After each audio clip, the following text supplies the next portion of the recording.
Bonjour, c'est au chapitre 20 de l'évangile de Luc qu'il nous est raconté que quelques Sadducéens vinrent auprès de Jésus. Les Sadducéens, ce sont ceux qui affirment qu'il n'y a pas de résurrection.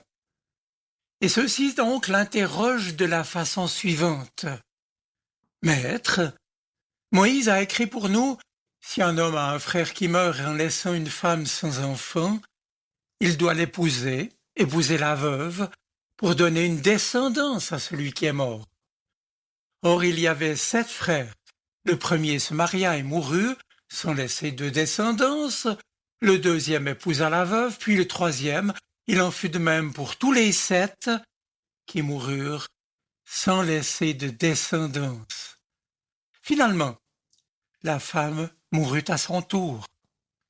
Alors, à la résurrection des morts, de qui sera-t-elle l'épouse? Car tous les 7 l'ont eue comme épouse. Jésus leur répondit, « Les hommes et les femmes de ce monde-ci se marient, mais les hommes et les femmes qui sont jugés dignes de ressusciter d'entre les morts et de vivre dans le monde à venir ne se marient pas. Ils ne peuvent plus mourir. Ils sont pareils aux anges. Ils sont enfants de Dieu, car il les a ressuscités. » Moïse indique clairement que les morts doivent ressusciter. Et dans le passage qui parle du buisson ardent, dans le livre de l'Exode, il appelle le Seigneur le Dieu d'Abraham, le Dieu d'Isaac et le Dieu de Jacob. Dieu n'est pas le Dieu des morts, mais celui des vivants, car tous sont vivants pour lui. Voilà, mes amis, ce récit évoque une histoire, un épisode où l'on a cherché à piéger Jésus. D'ailleurs, la question qu'ils lui ont posée n'avait aucun intérêt. En fait, ces Sadducéens qui pensaient qu'il n'y avait pas de résurrection des morts essayaient uniquement de prendre Jésus en défaut sur ce sujet. Ils inventèrent alors une histoire invraisemblable de femmes qui, 7 fois veuves, épousent successivement 7 personnes d'une même famille. Une histoire rocambolesque afin de prouver à Jésus le ridicule de la résurrection. Il lui propose donc de résoudre une problématique dont eux-mêmes ne voient pas d'issue, un vrai casse-tête, une histoire qui ne peut mener qu'à polémiquer et à spéculer sans fin au lieu de se poser les vraies questions. Alors Jésus, lui, situe le problème à sa juste place, celle de Dieu. Dieu, en effet, n'est pas le Dieu des morts, mais le Dieu des vivants. La vie qu'il donne, c'est sa propre vie. Une vie pleine, comblée, heureuse. Et cette vie-là ne s'arrête pas avec la mort. Quant à ce qui se passera ensuite, nous pouvons au moins dire que cela sera bien différent de ce que nous vivons ici. La réponse du Christ aux Sadducéens est surprenante en fait à 2 égards. D'abord, il affirme que ceux qui entrent dans la vie éternelle, je cite, ne prennent ni femme ni mari, c'est-à-dire que le mariage n'existera plus dans l'au-delà, mais que nous serons comme des anges, c'est-à-dire que nous ne serons plus soumis aux pulsions sexuelles. Nous aimerons ainsi totalement, sans ombre d'égoïsme, parce que nous aimerons en Dieu, de l'amour infini de Dieu. Ensuite, dans sa réponse, Jésus ajoute des paroles encore plus surprenantes, puisqu'il affirme que les morts qui ont été jugés dignes ressusciteront pour une vie éternelle.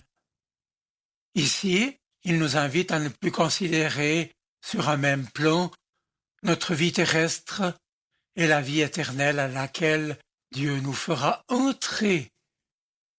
Il ne s'agit pas d'une simple continuation. Non, la vie éternelle est infiniment supérieure à la vie d'ici-bas, puisqu'il s'agit de la vie divine, de la participation à la vie même de Dieu, dont nos mots et nos images ne peuvent rendre qu'une bien faible idée.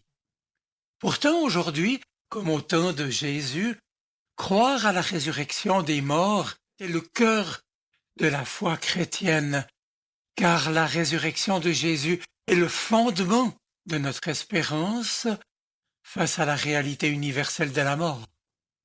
Or, de la réponse que je donne au sens de la mort détermine aussi le sens de ma vie. Alors, au-delà de leur histoire si peu vraisemblable, la question des Sadducéens rejoint pourtant les interrogations que nous portons lorsque nous sommes confrontés à la mort d'un proche. Oui, comment accepter de ne plus avoir de relation avec lui? Et puis, est-il encore vivant? Comment va-t-il? Où est-il? C'est autant de questions qui sont souvent posées à celles et ceux qui reçoivent les familles en deuil pour préparer les adieux des funérailles. Des questions qui sont posées aussi à nous chrétiens. Eh bien, à nos nombreuses questions, il n'est pas de réponse. Ainsi, la seule certitude que nous puissions avoir, c'est la certitude essentielle. Dieu n'est pas le Dieu des morts, mais des vivants, car tous nous vivrons pour lui.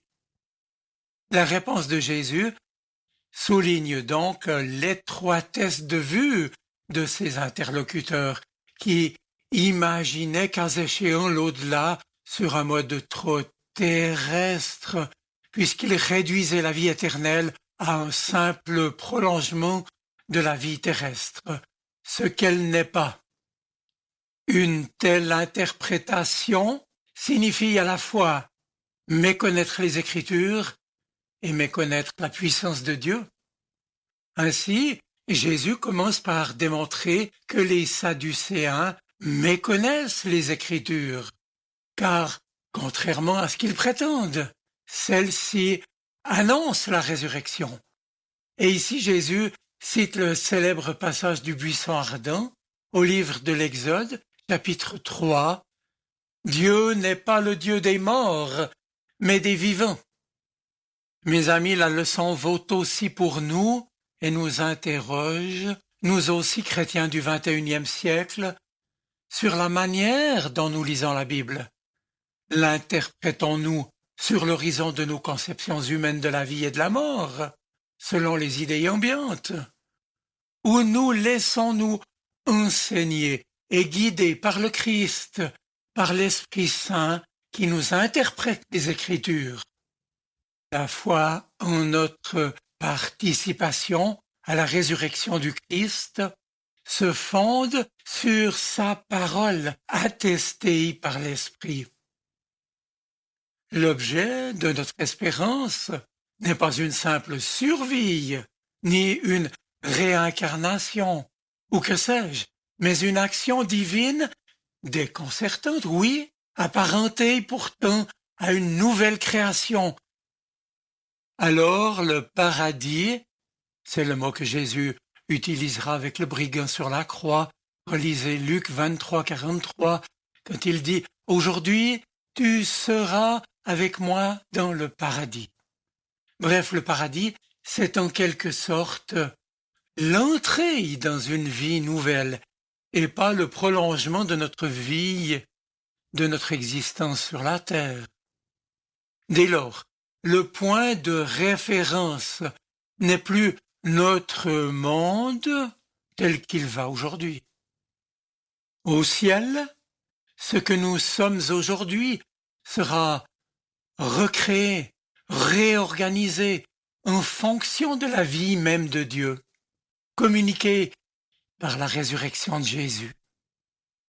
Par ailleurs, le point central de notre existence, à savoir notre vie et nos relations, ce sera d'abord l'amour des trois personnes.